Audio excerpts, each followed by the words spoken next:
समोरच्या बाजूला चलबिचल सुरू झाली आहे. भाजपमध्ये विलीन व्हायचं की प्रहारमध्ये विलीन व्हायचं याबाबत त्यांचा खल सुरू आहे. आता लवकरच फुटीर गटाचे नेते दिल्लीला येतील आणि अमित शहांशी चर्चा करतील. ठाकरे गटाचे खासदार संजय राऊत यांनी पत्रकार परिषदेत केलेले हे विधान. एकनाथ शिंदेकडे आता दुसऱ्या पक्षात विलीन होण्याशिवाय पर्याय उरलेला नाही असा दावा संजय राऊत यांनी या पत्रकार परिषदेत केला. आता राऊतांच्या या कॉन्फिडन्सला आधार आहे तो सुप्रीम कोर्टातल्या सुनावणीचा. शिवसेना पक्ष आणि चिन्हाच्या प्रकरणावर सुनावणी आता निर्णायक टप्प्यावर आली आहे. उद्धव ठाकरेंचे वकील असणारे कपिल सिब्बल कोर्टामध्ये करत असलेल्या तुफान युक्तिवादामुळे ठाकरेंचे पारडे जड असल्याचे दिसून येते.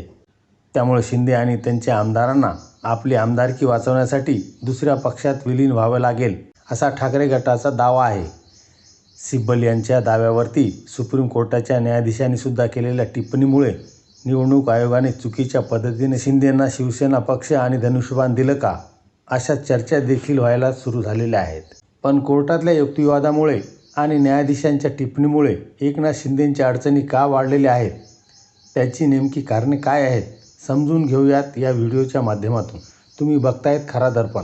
सर्वोच्च न्यायालयाचे सरन्यायाधीश सूर्यकांत, न्यायमूर्ती जॉय माल्या बागची आणि न्यायमूर्ती बी मोहना यांच्या खंडपीठासमोर सुप्रीम कोर्टात सध्या शिवसेनेची सुनावणी सुरू आहे.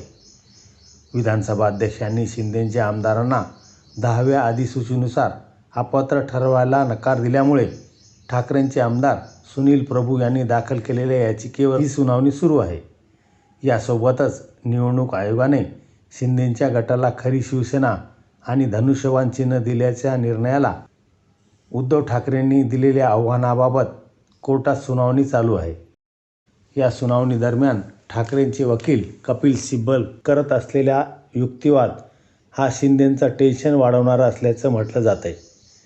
निवडणूक आयोगाने शिंदेंना चुकीच्या पद्धतीने शिवसेना पक्ष आणि धनुष्यबाण चिन्ह दिल्याचा दावा सिब्बल यांनी केलेला आहे. निवडणूक आयोगाला पक्षाची घटना वैध आहे की नाही हे ठरवण्याचा कोणताही अधिकार नाही.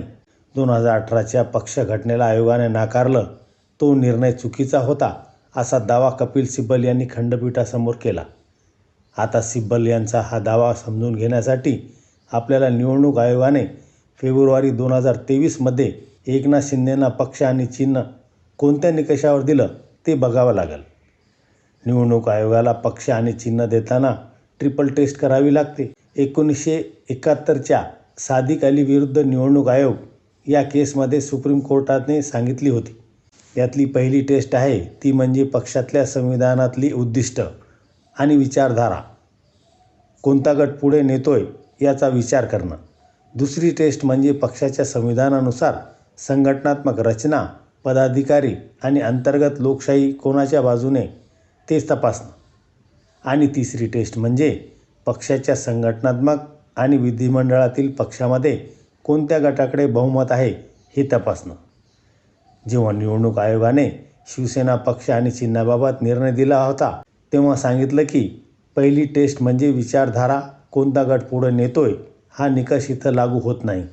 तसंच पक्षाच्या घटनेबाबतची दुसरी टेस्ट यामध्ये सन 2018ची शिवसेनेची घटना निवडणूक आयोगाच्या रेकॉर्डवर नाही.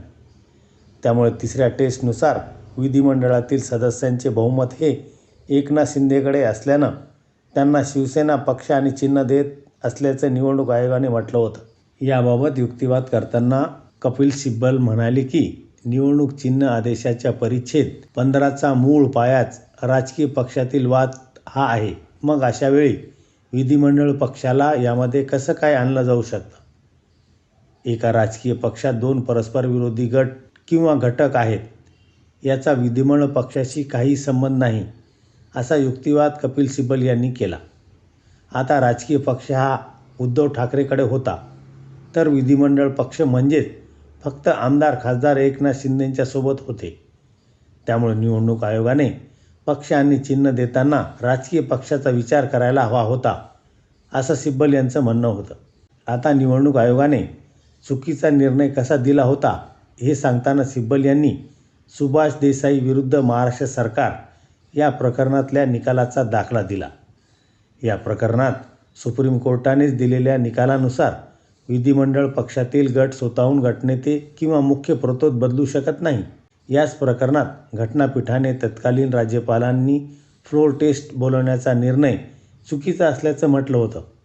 मात्र उद्धव ठाकरेंनी फ्लोर टेस्टपूर्वीच मुख्यमंत्रीपदाचा राजीनामा दिल्यामुळे त्यांना पुन्हा मुख्यमंत्रीपद देता येणार नाही असं स्पष्ट केलं होतं.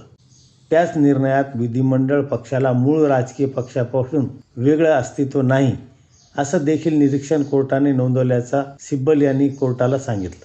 सिब्बल यांच्या या युक्तिवादावर न्यायमूर्ती बागची यांनी अत्यंत महत्त्वाची टिप्पणी केली. त्यांनी सुभाष देसाई प्रकरणातील सुप्रीम कोर्टाच्या घटनापीठाच्या निर्णयाचा संदर्भ देत सांगितलं की विधिमंडळ पक्ष हा राजकीय पक्षापासून स्वतंत्रपणे वागू शकत नाही.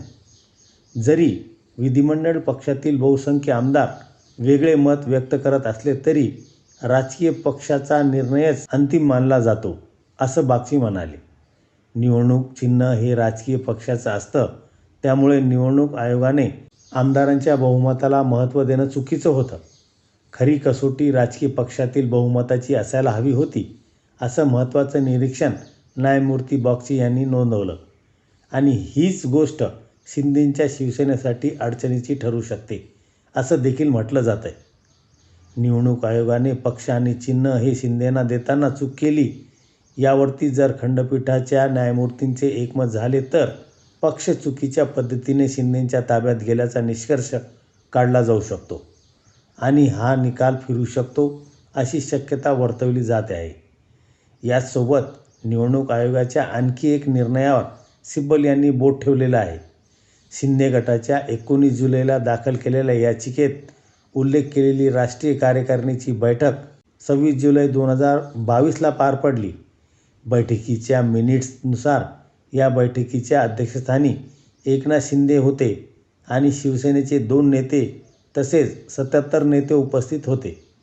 त्या बैठकीत पक्षाच्या 2018च्या घटनेत दुरुस्ती करण्याचा ठराव मंजूर करण्यात आला. हे खूप महत्त्वाचं आहे.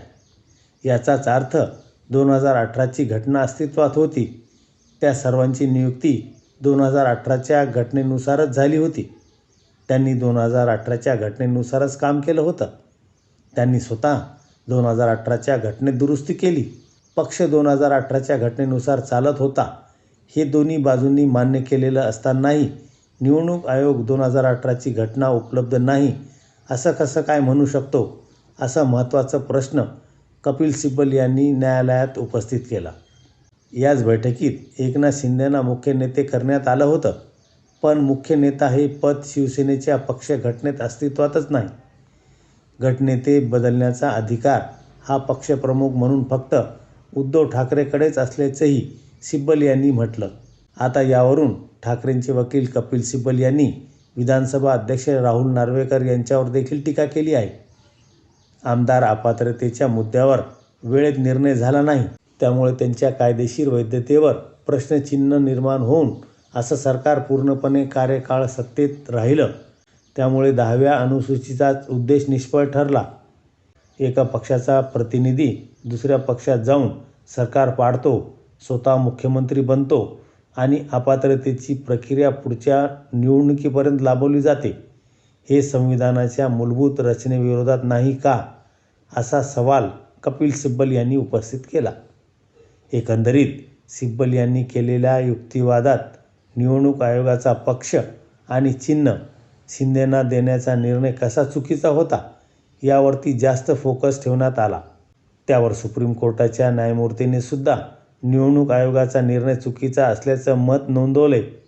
तसेच विधिमंडळ पक्षाचं बहुमत यापेक्षा राजकीय पक्षाच्या बहुमताला महत्त्व द्यायला हवं होतं असं निरीक्षण कोर्टानं नोंदवलेलं आहे. पण राजकीय पक्षात बहुमत नेमकं कसं ठरवलं जातं यासाठी निवडणूक आयोगाच्या नियमामध्ये किंवा पक्षघटनेत स्पष्ट निकष आहेत का याबाबत संदिग्धता आहे असा मुद्दा न्यायाधीश सूर्यकांत यांनी उपस्थित केला. त्यामुळे आता उद्धव ठाकरेंचे वकील असणारे कपिल सिब्बल राजकीय पक्षातलं बहुमत सिद्ध करण्यासाठी नेमके कोणते मुद्दे मांडणार आहेत आणि सिब्बल यांच्या युक्तिवादाला शिंदेंचे वकील कसं काउंटर करणार आहेत हे पाहणं महत्त्वाचं ठरणार आहे. आता सुप्रीम कोर्टातल्या सगळ्या युक्तिवादावरून तुम्हाला काय वाटतं? या युक्तिवादामुळे ठाकरेंचा दावा स्ट्रॉंग होणार की शिंदे बाजी मारणार? याबद्दलची तुमची मतं आम्हाला कमेंट बॉक्समध्ये लिहून कळवा आणि अशाच राजकीय घडामोडीसाठी खरा दर्पण या यूट्यूब चॅनलला सबस्क्राईब करा. धन्यवाद.